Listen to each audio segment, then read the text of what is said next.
I always thought our marriage was strong. Sure, like any couple, we had ups and downs. But betrayal? I never thought Emma was capable of that. It all started with the pregnancy. When she told me she was expecting, I was shocked, but happy.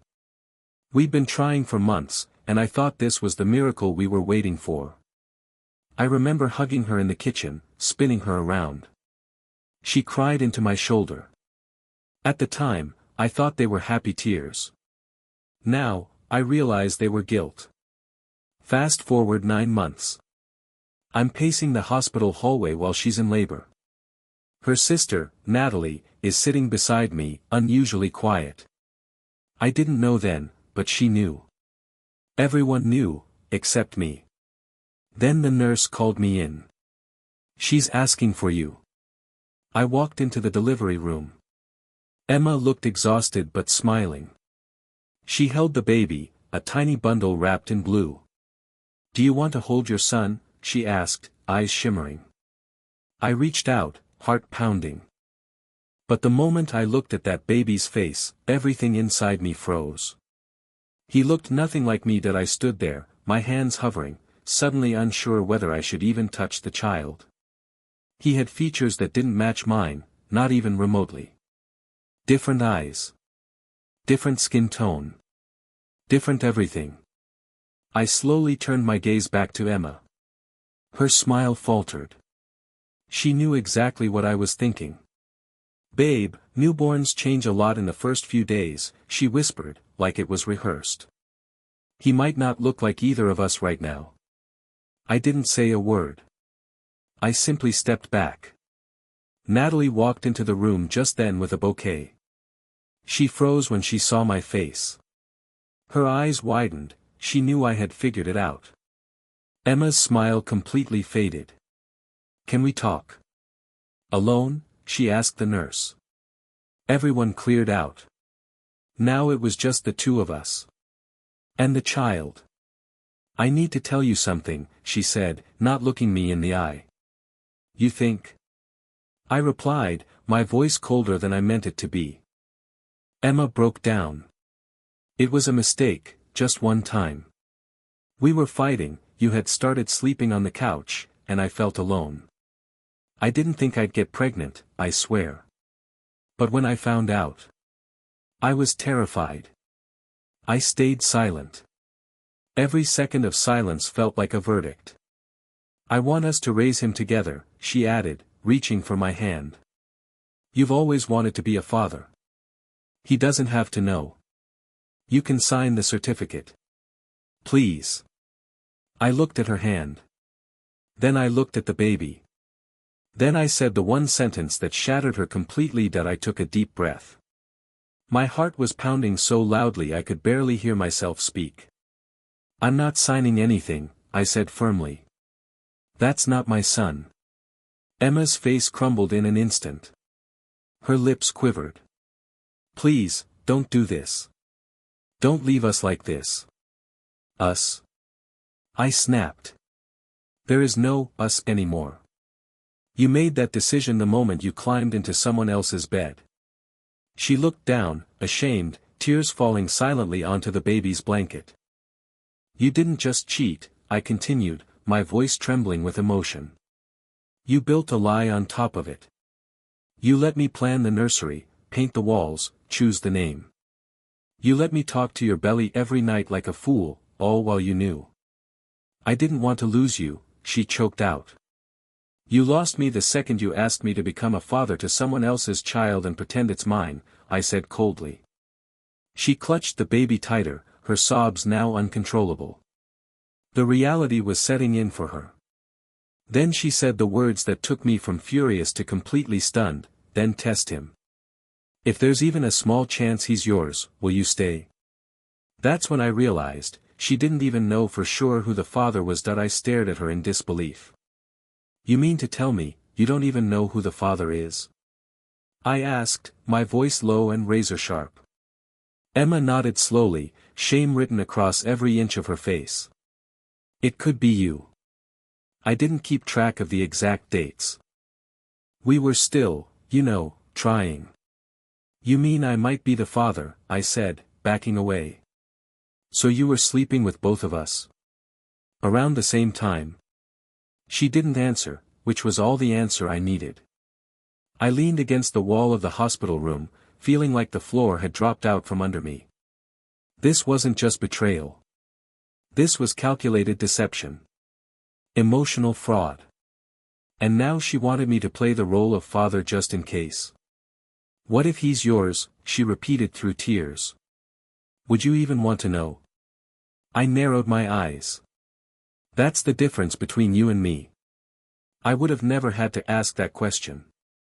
The nurse knocked and peeked her head in. Sorry to interrupt. The birth certificate staff will be here soon. Emma looked at me, desperate. Will you at least take the test? If not for me, for him.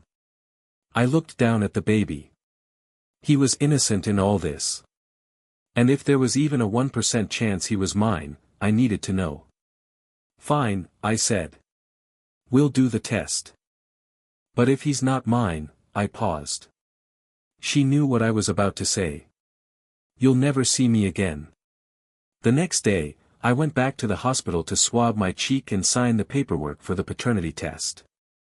Emma didn't say a word. She just sat there holding the baby, rocking him gently, her eyes puffy from crying all night. I refused to hold him. I refused to look at her. The nurse assured us the results would be expedited, a rush order, 48 hours max. But those 2 days felt like an eternity.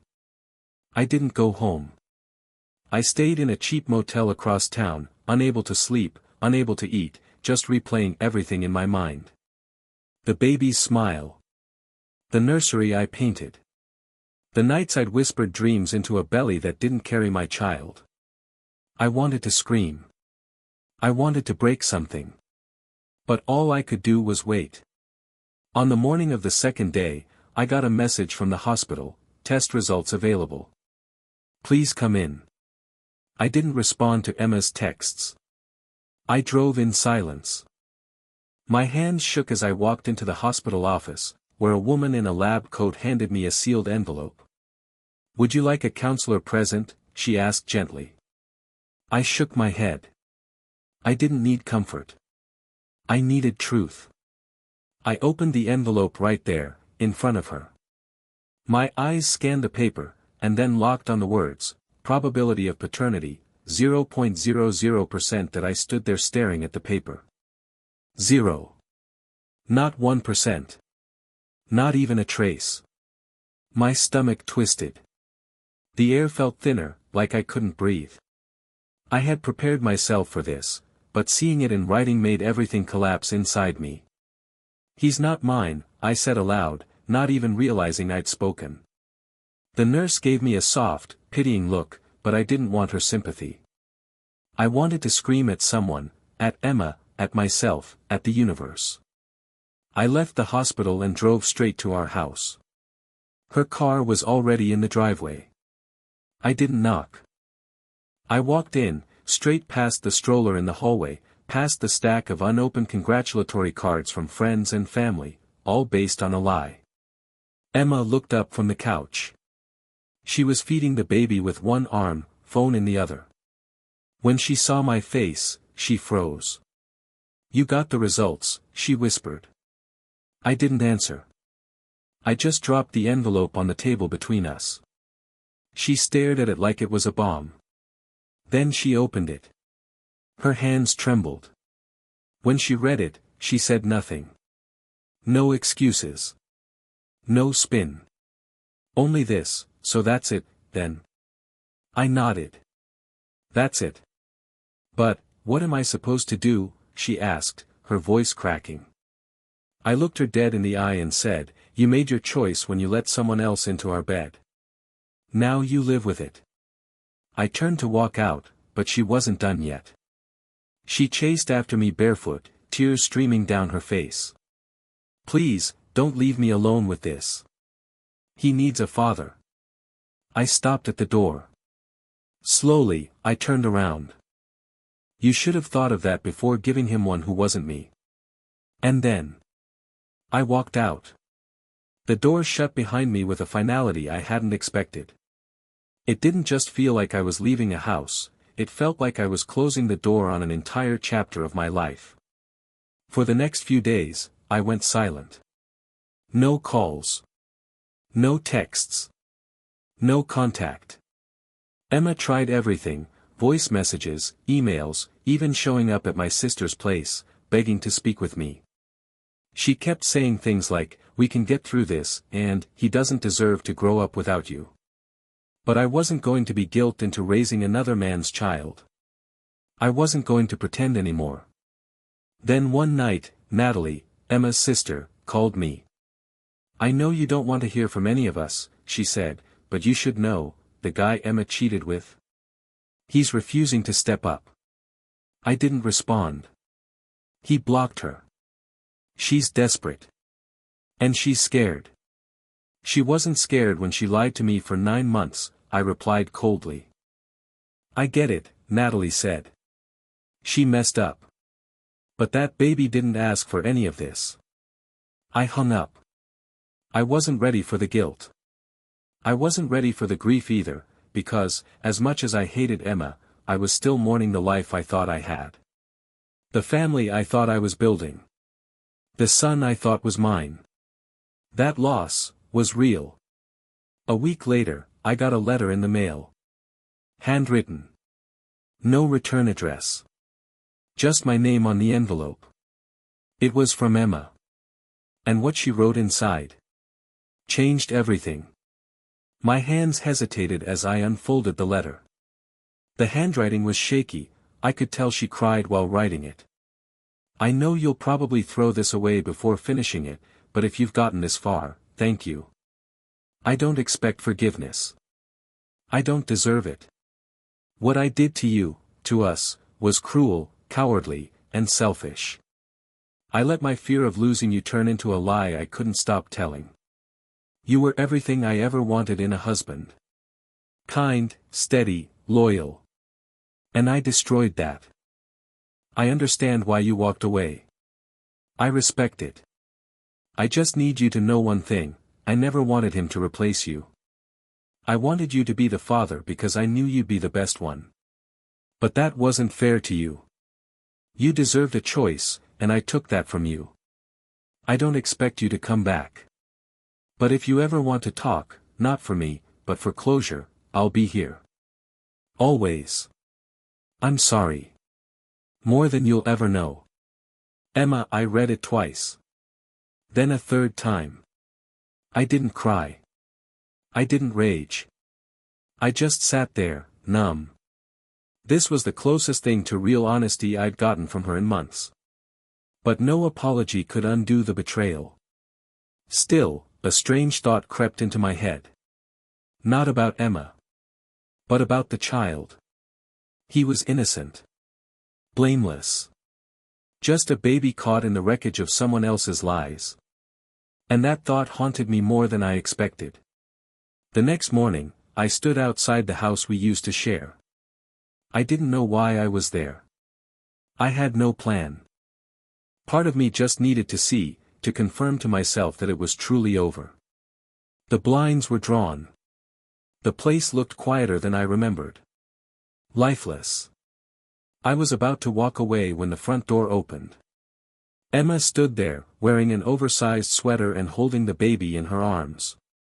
She didn't look shocked. Just tired. "Didn't think I'd see you again," she said softly. "I didn't think I'd be back," I replied. There was a long silence. Then she stepped aside and said, "You can come in. Just to talk." I walked in. The house looked the same, but emptier. Photos had been taken down.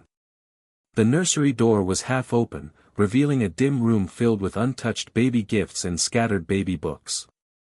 She sat on the couch and gently laid the baby beside her. I couldn't help but glance at him. He had the same innocent expression. Same tiny fists curled against his chest. "I wasn't expecting your letter," I finally said. "I wasn't expecting a response," she replied. We sat there, two broken people in a broken home. She didn't beg. She didn't cry. This time, there was only honesty between us. I'm not here to reconcile, I said. She nodded. I just needed to say goodbye properly. To you. And to the version of my life I thought was real. She looked down. Fair. I stood, ready to leave. But before I reached the door, I turned and asked one last question. What are you going to do now? She looked at her son, then back at me. I don't know.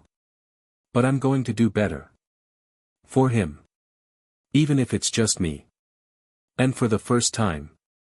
I believed her that I left the house that day with no promises, no revenge, no dramatic final words. Just silence, the kind that settles when everything has finally been said. The truth was. I wasn't angry anymore. I was exhausted. Tired of holding on to a future that was never mine. Tired of mourning a child who never belonged to me. Tired of replaying 9 months of lies like they could be undone. In the weeks that followed, I focused on rebuilding. I moved to a new apartment across the city. I went back to work. I told only a handful of people what had happened, not for sympathy, but to draw a line between the past and who I was now becoming. Emma and I never got back together. And I never saw the child again. But sometimes, when I pass a stroller in the park or hear a baby laugh, I feel that strange ache. The one that reminds you of something you almost had, and lost without ever really having. Do I regret walking away? No. I regret that it ever came to that. But in the end, it was the right choice, not just for me, but for the kind of life I deserve. And maybe, just maybe, she'll be a better person now. For the sake of the boy she brought into this world, and for the man she lost along the way. Months passed. The wounds didn't vanish, but they stopped bleeding. I didn't stalk her socials. I didn't text. I didn't linger in memories. But life has a strange way of circling back. One afternoon, while grabbing coffee downtown, I saw her. Emma.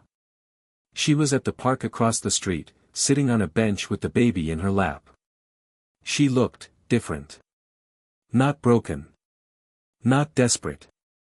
Just calm. Grounded. There was no man with her. No ring. No stroller full of fancy brand name gear.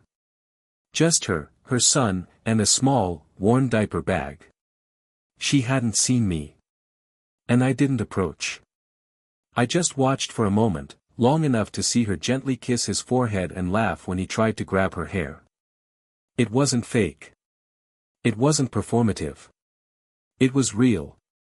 And for the first time since that hospital room, I felt something I hadn't expected: peace. Not forgiveness. Not reconciliation. Just peace. I turned and walked away. Because sometimes the strongest thing you can do is not to stay and fight, but to leave with your dignity intact. And live. A year later, I stood in front of a mirror adjusting my tie. Not for a wedding. Not for a funeral. But for a job interview I never thought I'd be confident enough to pursue. It's strange, when your whole world falls apart, you think that's the end. But sometimes, it's just the beginning of a better version of you. I had grown. I started therapy. Reconnected with friends I'd pushed away. Even adopted a dog from the shelter, a loud, clumsy mutt who somehow helped fill the silence in my home. Emma and I hadn't spoken since that quiet moment in the park. But I heard through Natalie that she went back to school. Got a part-time job. Was doing it all on her own, no excuses, no handouts. Just grit and motherhood. And as bitter as things once were. I respected that. She learned. I healed. And the baby, though not mine, had a chance at a life built on truth instead of lies. Sometimes people ask if I'll ever love again. My answer? I will. But not like before. This time, I won't ignore red flags. I won't cling to hope when honesty is missing. I won't raise what was never mine just to keep a crumbling picture perfect. I'll love better, because I know what broken looks like. And I've already survived it.